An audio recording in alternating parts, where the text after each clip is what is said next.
السلام علیکم جی، میں مختار حسن ہوں اور میرے ساتھ ہارون الرشید صاحب موجود ہیں۔ اسلام آباد اور راولپنڈی کے ساتھ جو اڈے ہیں ان کو دوبارہ 2 دن کے لیے بند کیا جا رہا ہے سر، کیا؟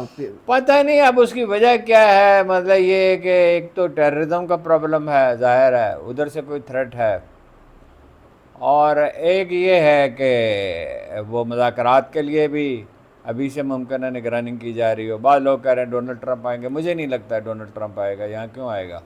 وہ ان کی تعریفیں کر کر کے ان کو استعمال کرنے کی کوشش کر رہا ہے. پاکستان نیچرل چوائس ہے اس طرح کی صورتحال میں، ظاہر ہے. بالکل سر، تو کوئی اور ملک اس کے لیے موضوع نہیں ہے، لیکن وہ استعمال کریں گے جیسے پہلے کیا کر کے چھوڑ دیں گے. سب سے اہم بات یہ ہے معیشت اس کی ترقی کرتی ہے، امن اور استحکام وہاں ہوتا ہے جس قوم میں تعلیم ہو، شعور ہو، جو اپنے پاؤں پہ کھڑی ہو، خود کفالت کی طرف جائے. یعنی ایران میں اتنی تباہی آئی ہے، انہوں نے غیر ملکی قرضے نہیں لیے. بالکل سر، ٹھیک ہے، وہ سمجھوتا کرتے ہیں اور غیر ملکی قرضے لیتے ہیں. کئی ملک ہیں جو قرضے نہیں لیتے، مشکل حالات سے گزرتے ہیں. اور یہاں تو جو قرض لیا جاتا ہے وہ اسراف ہی میں ضائع ہوتا ہے نا. ضائع ہوتا ہے، فیکٹریاں بالکل کس کی ہیں؟ شریف خاندان کی ہیں. دولت کس کے پاس ہے؟ زرداری خاندان کے خاندان سے۔ پاس ہے، چودھری خاندان کے پاس ہے. وہ لے کے بھگا ہوا ہے مونو سلائی اربوں روپے.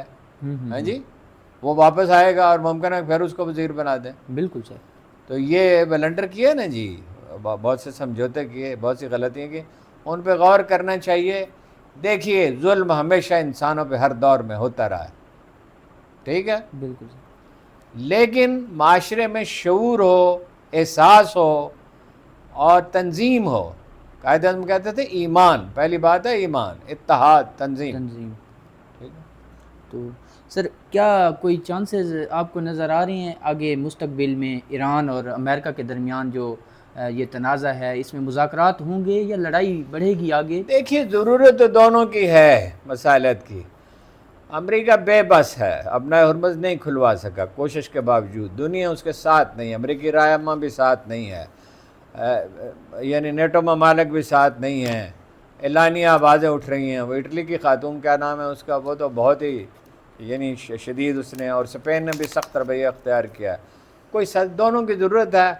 مذاکرات تو ہوں گے، لیکن گریٹر اسرائیل کا منصوبہ جب تک موجود ہے تو امن عارضی ہوگا، وقتی ہوگا.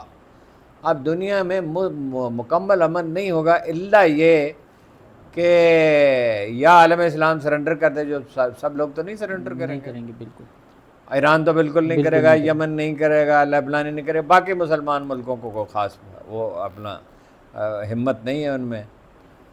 تو مذاکرات ہی ہوں گے، اور کیا آپشن ہے. وہ جنگ سے نکلنا چاہتا ہے، وہ چاہتا ہے کہ بھائی ایسی صورتحال میں باہر نکلے ڈونلڈ ٹرمپ کہ بھائی اس کو یعنی دھچکا نہ لگے اس کی وجہ سے. اس لیے کہ سیاستدان کو یہ فکر ہوتی ہے کہ اس نے الیکشن لڑنا ہے، اس کی پارٹی نے الیکشن لڑنا ہے.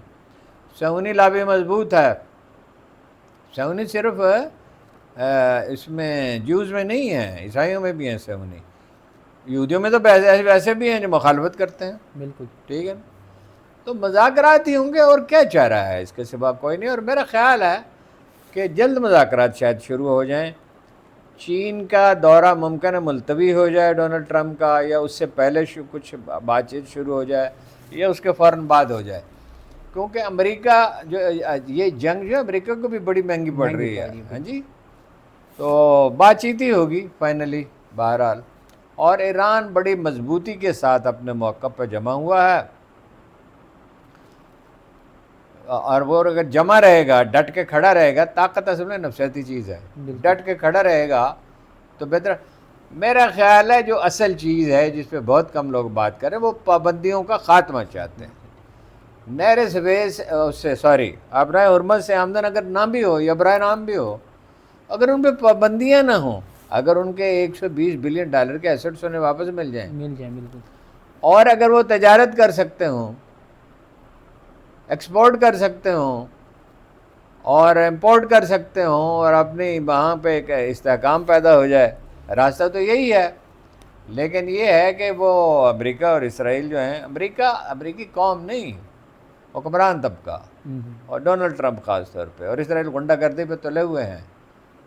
تو اگر ڈٹ کے کھڑے رہیں گے تو اس کا کوئی مداوا ہو جائے گا، نہیں ڈٹ کے کھڑے رہیں گے تو پرابلم ہوگا۔ سر پیٹرول پرائسز پہ کیا کہتے ہیں جو ہر ہفتے بڑھائی او جا رہی بھائی معیشت آپ کی کوئی ہے ہی نہیں، 700 روپے کا گیپ ہے، ہے؟ بالکل۔ فضول خرچی آپ نے کرنی ہے، ٹھیک ہے۔ کوئی ایوان صدر کے بجٹ میں کمی ہوئی؟ علامتی بھی نہیں ہوئی۔ پرائم منسٹر ہاؤس کے بجٹ میں کمی ہوئی؟ کسی چیف منسٹر ہاؤس کے بجٹ میں کمی ہوئی؟ یہ مہنگے مہنگے طیارے خریدے، گاڑیاں خرید رہے ہیں، فضول خرچی ہو رہی ہے، جاگیردار ٹیکس نہیں دیتے، بڑا کاروباری بھی ٹیکس نہیں دیتا۔ اول تو اب کاروبار ہی کوئی نہیں ہے۔ آپ کو پتہ ہے سنو ٹی وی سے، دنیا ٹی وی سے لوگ نکالے، کس لیے نکالے گئے؟ لوگوں نے ٹی وی دیکھنا چھوڑ دیا، قوم مایوس اور غیر متعلق ہوتی ہے۔ کراچی والے تو بالکل ہی بیزار ہو گئے۔ تو اس صورتحال میں کیا یہ ہوگا ایک دن یہ کہ تبدیلی آئے گی، بالکل تبدیلی آ کے رہتی ہے، تبدیلی نہیں رکتی، وہ اللہ بہتر جانتا ہے کس طرح آئے گی، کب آئے گی۔ لیکن اگر لوگ دیکھیں، وہ قرآن مجید نے بنیادی اصول بیان کر دیا ہے، انسانوں کے لیے وہی کچھ ہے جس کی انہوں نے کوشش کی، لیس للانسان الا ما سعی۔ اب ہمارے لوگ روتے تو بہت ہیں، فریاد تو کرتے ہیں، بس جد و جہد کرنے پہ آمادے نہیں۔ تو وہ کنفیوشس سے لے کے افلاطون تک، سقراط تک، ہر فلسفی نے یہ کہا ہے دو باتیں، ایک تو تبدیلی ناگزیر ہے، بالکل، اور ایک یہ کہ جب اچھے لوگ سیاست میں نہیں آئیں گے، یعنی صاحب اخلاق، کریکٹر والے لوگ، تو they will be governed by the inferiors، تو معمولی لوگ ان پہ حکومت کریں گے۔ بالکل۔ ہاں جی، یہ شہباز شریف ادھر دیکھو تو صحیح، ڈونلڈ ٹرمپ کا نوبل پرائز، وہ کہا آپ کی، میں دعا کرتا ہوں اللہ تعالیٰ آپ کو درازی، آپ کی عمر دراز کرے، بنی نوع انسان کا اس کو محسن بنا کے پیش کر رہے ہیں۔ بالکل۔ ہاں جی، تو یہ بس مسخرے ہی ہیں سر، مذاق ہی ہے۔ بس وائرس ایک نیا آیا ہے پاکستان میں، کہتے ہیں کرونا سے بھی زیادہ خطرناک ہے، اور حکومت کی طرف سے کوئی تیاری آپ کو نظر آ رہی؟ بانٹا اس کا نام ہے سر وائرس کا۔ نہیں کوئی تیاری نہیں ہے، جب مصیبت پڑ جائے گی پھر یہ حرکت میں آئیں گے۔ عمران خان نے اس کو اچھا ہینڈل کیا تھا، اور ان کے تو یہ تو ان کو اپنے پیسے بنانے اور اپنی حکومت بچانے کے سوا دنیا کی کسی چیز سے دلچسپی نہیں ہے۔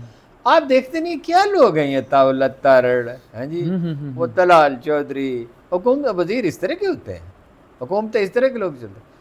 اور پی ٹی آئی کا بھی آپ حال دیکھ لیں کہ سیف اللہ نیازی کو اور علی امین گنڈا پور کو پھر ڈال دیا پارلیمانی پارٹی میں۔ بالکل بھائی ان کی کوئی انٹیگریٹی نہیں ہے، ہاں جی۔ اور یہ چلیے کرپشن کو چھوڑ دیں، ذاتی پسند ناپسند پہ فیصلے کرتے ہیں۔ خالد خورشید صاحب نے کمال کیا، یعنی الیکشن میں تو چاہے دھاندلی ہو، جو بھی ہو، ممکنہ زبردستی ہرا دیا جائے، پتہ نہیں وہاں کیا ہے، لوگوں کے پسند ناپسند کیا ہے، کبھی جانے کا اتفاق تو نہیں ہوا پچھلے کئی برسوں میں، لیکن خالد خورشید صاحب نے کمال کر دیا جی۔ بالکل سر۔ کن لوگوں کو بھائی نہ سیاسی جماعتیں جو ہیں حالات کے تقاضوں کا پورا ادراک کر رہی ہیں، اور حکومت سے تو کیا توقع ہے۔ بہت شکریہ جی، ہارون رشید صاحب ہمارے ساتھ موجود تھے، ہمیں اجازت دیجیے، اپنی دعاؤں میں یاد رکھیے، اللہ حافظ۔ اچھا، آج پھر آپ نے ایک عجیب حرکت کی کہ میں نے اتنی دیر